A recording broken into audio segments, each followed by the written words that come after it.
Afternoon, how we doing? Good, how you doing? All right, good. First of all, I'd just like to open this up by, passing along our thoughts and prayers for, UCF O-line coach Sean Clark. He's a person that's, well respected around here, as he should be, and, I've dealt with those type of situations during the season on the staff before. They're very, very difficult for everyone, players and coaching staff. So our thoughts to Coach Frost, his staff, and the team there. I know they're going through a lot. On our end of it, excited to get started here on UCF. This is a kind of an interesting game. They played a couple games. They've got a bye week. They have a lot of transfers, which if anybody can relate to that, we can. Their coaches are all from kind of different spots. The defensive coordinator, Grinch, and then Alomar from Rice, and then Coach Frost from Nebraska to UCF when he was there before. So just kind of putting all those things together. I'm sure that they've had a little bit of time to, with the bye week, work on some things they need to work on, fine tune some things, and probably come up with some things that will give us problems like they usually do. So, we got to work that out for us. It's a good football team. They have a lot of talented players. They're very well coached. Scott, of course, I go back, I can't believe it's been over 30 years. Over 30 years since we were together at the Jets. He was drafted, he played quarterback at Nebraska, and we drafted him as a defensive back, so he was a safety for me. And really smart guy, tough, big kid for a quarterback. He was a big safety too, and really had a great aptitude for the game, both offensively, defensively, and played the kicking game as well. So there's a lot of experience as a player and certainly as a coach, both at UCF and Nebraska. So ton of respect for Scott and the program that he runs and the people they have down there. Again, a lot of skilled players. They got some probably some outstanding players that will be have a great future. Montgomery, the running back, so terrific player, and on the defensive line, I got three guys that are really a problem. So it'll be some tough matchups for us. So we'll just start getting ready for them, and try to have a good week and be ready to go. But UCF's a good talented team and are well coached. So and they've been very explosive in the kicking game, both in the return game, blocking kicks, blocking punts, almost blocking field goals, returning punts, returning kickoffs. They've been productive in all phases of the game. Start your front on the right, Coach. Hey Bill, Noah Weisskopf, Tar Heels 24/7. Just first, I know you touched on it a little bit, but just Scott Frost, and what do you remember about him as a player specifically? I know you touched on it a little, and then also, just how cool is it to be able to coach against someone that you coached there in New York? Right. Well, I've coached against a few people that I've had before. So, but yeah, Scott. Again, when we drafted Scott, he was in the third round. Again, he was a college quarterback and made conversion to safety. So he had a lot to learn, obviously, but he picked it up very quickly. He also played the kicking game, and so picked that up. And he had a very good feel for defensively, what the offense did. What the quarterback was looking at, and kind of what the quarterback read, and things like that. So for those players that have flipped from one side of the ball to the other, having that experience, especially as defensive back, having played quarterback, is a big advantage. So, Scott was a hardworking guy. He was smart, and again, he was very versatile as a football player, to be able to play in all three phases of the game. You don't see that very often these days, where guys can legitimately line up in all three positions. And then really quick, we talked to Jamie Collins last week just about his coaching philosophy and how he got to this point. What made you confident that he would be a really good fit here to coach the linebackers, and what have you seen from him so far since getting here, just as a coach and developing? Yeah, I think the transition from playing to coaching is always an interesting one, and Jamie's done a nice job both on the recruiting side of it and in coaching side of it. It's a little bit different lifestyle, but he's adapted to it, well, and he brings that, having not been a player, Jamie brings the playing perspective that, that I don't have, or Natrone Means brings that too, the playing perspective, NFL playing perspective, but, obviously college as well, but, that I don't have that kind of experience of being in a Division I program as a, big time player, so I think those people really add a lot of balance to our staff from their perspective of, what it takes, how hard it is, and balancing all the things that come with being a D1 student athlete. It's not easy, and they've done it. They've done it very well. So, it's good to have him, and like I said, him, Natrone, people like that on the staff. Next to him on the right, Coach. Hey Bill, Michael Code, WCHL, ChapelGrow.com. We're going to talk to two players later today, and Daniel and Melcart, who are both from smaller schools or lower divisions. Do you like rostering and signing players who come from, smaller programs, smaller leagues? It seems like sometimes those guys can have extra grit or an extra chip on their shoulder to prove something. Yeah, well, I'm just partially good football players. It doesn't really matter where they come from. They can help our team and our program, and they're good teammates. And definitely like having them. And both those guys have done a good job on that.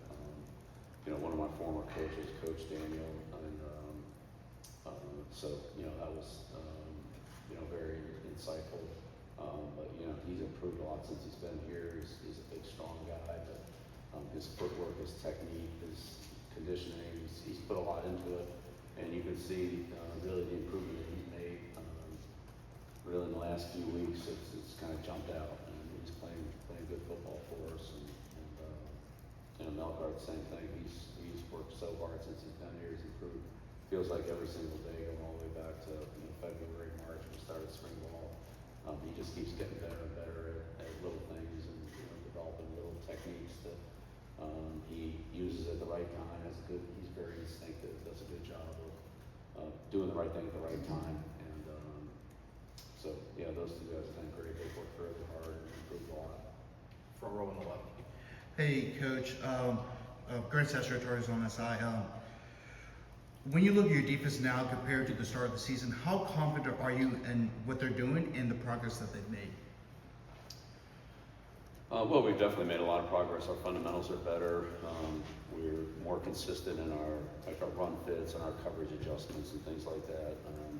Are we there yet? No, of course not. We have a long way to go, but so definitely making progress. And I think as those players play together and they have more confidence in each other, and our communication improves with different adjustments and challenges the offense gives us, they don't want to make it easy for us. So, we have to handle the hard things, but we're doing better at that. It's getting better, and we'll see. I mean, look, Coach Frost is, I think they led the nation in scoring when he was at UCF the last time.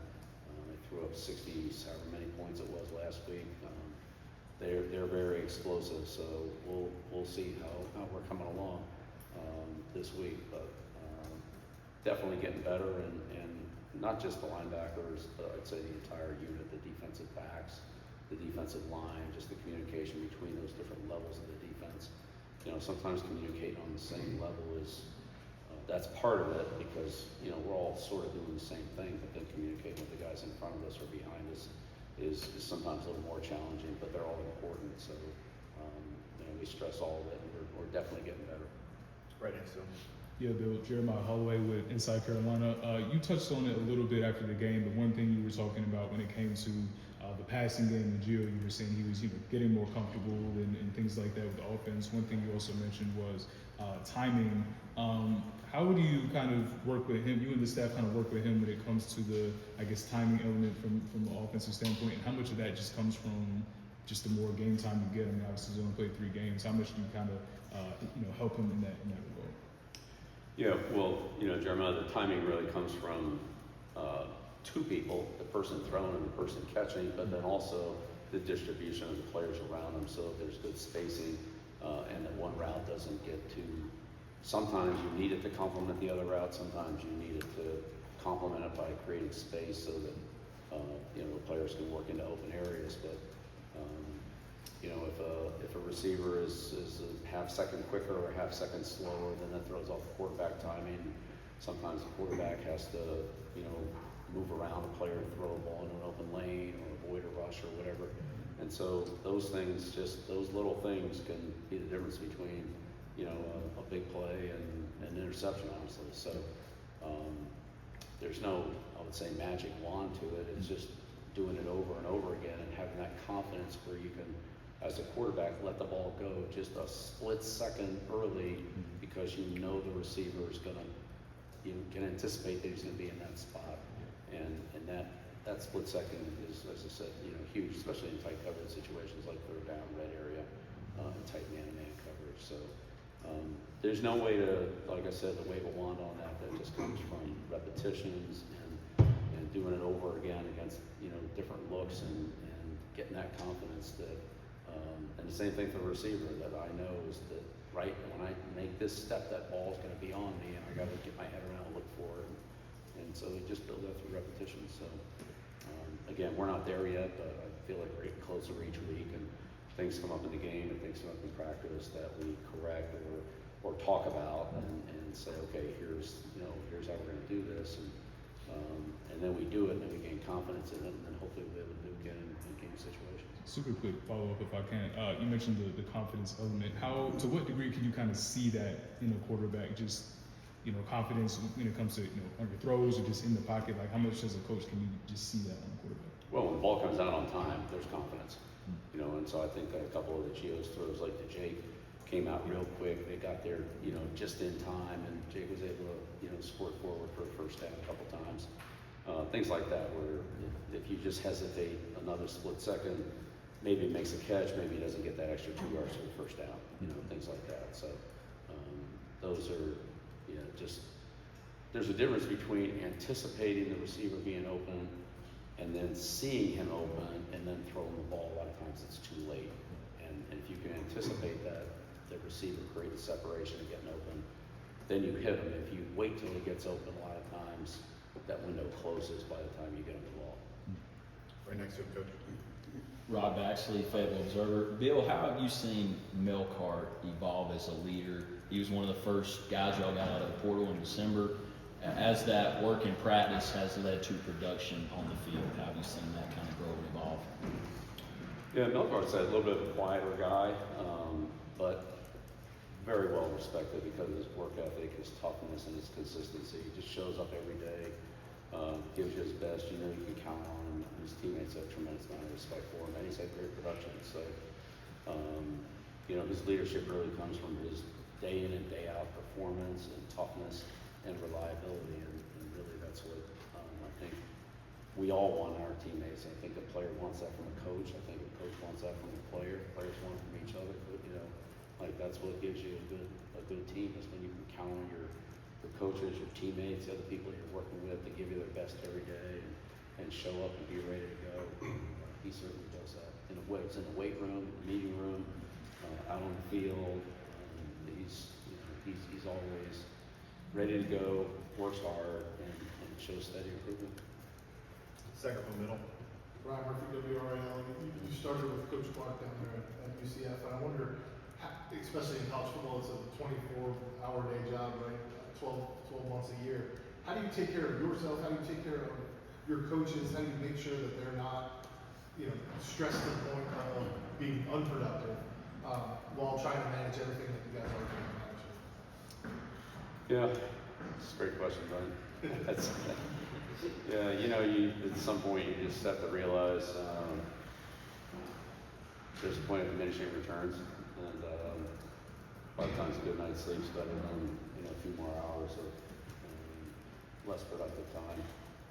It's a long season, and you got to pace yourself through the season. I think that's important, that you get worn out in training camp, and then, you know, aren't able to sustain it during the season. But there's a pace and there's an experience level to it, and just try to, I would say, get off to a good start. You know, be in good condition when you start, not get worn down too early. That's, you know, kind of hard to, you know, to fill the tank back up.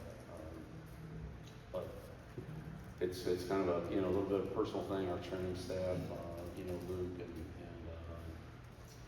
you know, Mario, Dr. Sioka, they do a great job of, you know, if somebody's got a cold or somebody's come down with a little something, they get on it right away, do a good job of, you know, helping us work through some of those little, I don't say setbacks, more on the coaching end. You know, players have other, they deal with that too, but, you know, a lot of times more physical injuries, usually the coaches deal with. It's, you know, get a cold, a sore throat, flu, whatever it is, you know, sometimes those can bog you down. They do a good job of, you know, we've already had a couple of them this year that they, you know, gotten over the hump very quickly on it, so we have good staff. Is there something you do to try to decompress at times? Well, yeah, I mean, again, at some point you just kind of gotta meditate a little bit or just, you know, relax and try to, you know, regroup and then go hard. But yeah, at some point you gotta kind of get a good night's rest and just clear your head and then be ready to start fresh. You know, every week's a new challenge and it's you know, everything all the time and effort we put into Richmond right now is gone. You know, it's, I would say it's meaningless, but close to it. You know, everything's about UCF and what they do and how well they do it and how we can compete against it. And then there'll be a point when page will turn there and, you know, you're into another chapter. So it's, you know, you're on a treadmill. You're on a treadmill and it doesn't really slow down. Anything kind of speeds up a little bit, you know, but you can't get off. You get off and then it's really hard to get back on. Two more here, Shelby and Andrew. Shelby Swanson with the News and Observer. Just kind of going back to another question I had about Gio. Tom Brady recently did an interview. He spoke about the importance of just quarterbacks developing kind of that pre-snap sense, seeing what defense is showing, that sort of thing, and how he felt sometimes young quarterbacks can be overcoached or kind of like rigid in that area. I'm curious from your experience, what is your process and how do you approach helping a young quarterback like Gio or like you did with Tom, kind of developing that awareness so they can get in and make those decisions and reads on their own? You know, there's so many things that a quarterback does that there are a lot of different categories of things and they're all important. I think you try to find the ones that you feel like are the most important for that particular player. There are probably some things he's really good at. There's probably other things that he's okay at. There's probably other things he needs to improve on. And so, you know, you try to help the player with whatever it is that you feel like will help them the most, or maybe that, you know, are the most important things for him. It's not the same with every player. We all learn differently. We all process differently. And coaching quarterbacks are much of a one-on-one proposition. Yeah, I mean, you may have multiple quarterbacks, but and they may learn differently as well. They have different strengths and weaknesses, so you have to adapt it. You know, it's very individualized. So, as I said, each guy's different. You know, with Tom was, you know, a player who wasn't going to run a lot, so that wasn't part of it. For him, it was understanding coverages, understanding weak spots in the defense, and playing situational football. With other quarterbacks, you know, especially with other quarterbacks in college, there's another element. It's not just dropping back and throwing into coverage, but there are other, you know, option plays where they can run or throw, or run or throw, depending on, you know, type of plays and so forth. So I don't think you want to overload them. I think you want to find something that they can tangibly grab a hold of and say, okay, that makes sense, that helps me. But as you coach players, and my experience has been with all players, sometimes the way you see it isn't the way they see it, and if they don't see it that way, then you need to find some other way to teach it. You know, but that just doesn't work for them. I've had plenty of great players tell me, you know, hey coach, that's a great key, but I can't really see that on the field. You know, so let's find something else. All right, start looking for something else. I guess for a quick follow-up, if I may, just how do you approach that relationship, kind of that coach-quarterback, maybe like teaching relationship with Gio so far?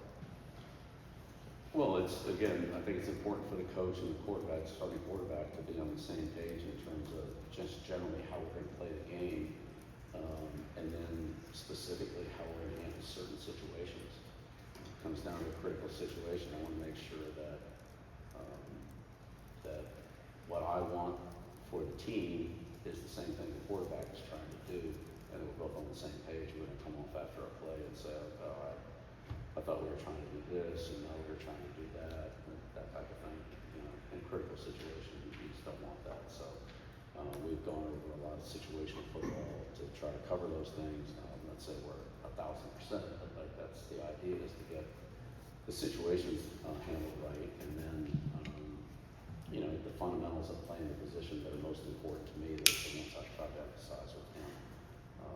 You know, things like ball security and you know, communication in the huddle and things like that. Not groundbreaking news, but the things that are most important in the quarterback's checklist. If you do those things wrong, then chances of being a good player are pretty low.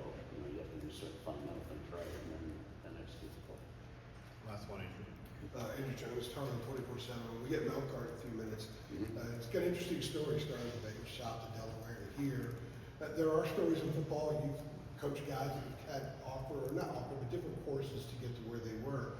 And then one of the common threads is a passion and a love for the game. And his coach at Delaware said that he had a passion and an absolute love of the game that's going to elevate over guys that have comparable, even better specs. Have you seen that for him since he got here? They have a love of the game and passion. Absolutely, yeah. I think I said earlier, really hard worker every day. You know, shows up every day ready to go. Has things he wants to accomplish, but we identify things that we're going to get accomplished today, and he does those, and then builds on them. You know, sometimes you feel like, you know, you're repaving the road over and over again. You know, we covered this, and 2 days later you go back and cover it again. 2 days later you go back and cover it again. It's like, you know, when can we move on? But with him, it's been like this continuous progress. You know, he gets things, and then there's things that happen that he needs to work on, and he works on those, and we move on to something else. So, you know, at the position he plays, defensive end, there are a lot of things that can happen, particularly at the end of the line of scrimmage. You know, the run force and pass rush and scrambling quarterbacks and RPO plays and counters and pullers and crack blocks and everything. I mean, it's a lot of possibilities of things that you have to work out, and it depends on what coverage you're in or what your assignment is, how you could play each of those. So it takes a lot of work, and you know, he's really done a good job of that. For somebody who's only been here less than a year, he's made a tremendous improvement. As a quick follow-up to that, how do you gauge passion and love of the game? Because a lot of guys they're built like they should be great football players. They don't have the love of the game. It doesn't take them to the next level. How do you gauge that when you're either scouting a guy for the NFL or now you're looking at him to come here? Yeah, that's the day after day consistency. You know, if you really love it, it doesn't feel like work. You know, you want to come, you want to do it. You know, you want to be engaged in it. Just like, you know, hobbies and other things like that we all have. If you really love what you're doing, it doesn't feel like work. You want to put a lot into it. It feels like work, and it feels like, well, if I can find something else to do, I'll do that. So I don't have to. This probably is not the right place for them. You know, football's important, and we put a lot into it, and their teammates put a lot into it, and so for somebody who doesn't do that, then it's, you know, kind of disappointing. And probably somebody else is going to come along that's going to want to invest more in it and commit to it more. So how do you gauge that? It's a very unscientific process. You do the best you can, and sometimes you talk to people who have interacted with those players, student athletes, whatever they were, and what their gauge of it is and what your gauge of it is maybe not be the same thing either. You know, so I've definitely talked to coaches that have told me that, you know, this player is, you know, a really hardworking player. He's, you know, you can't wear him out, and all he cares about is football and all that. And in a different program, that wasn't the case at all. So I don't think I was being misled. I just think it was a different situation that it was, for whatever reason, it just wasn't the same for that player. So you do the best you can, but ultimately, like I said, it's a very unscientific process. Thank you. Yeah, Thank you. Thanks, Bill. Appreciate it. Thank you.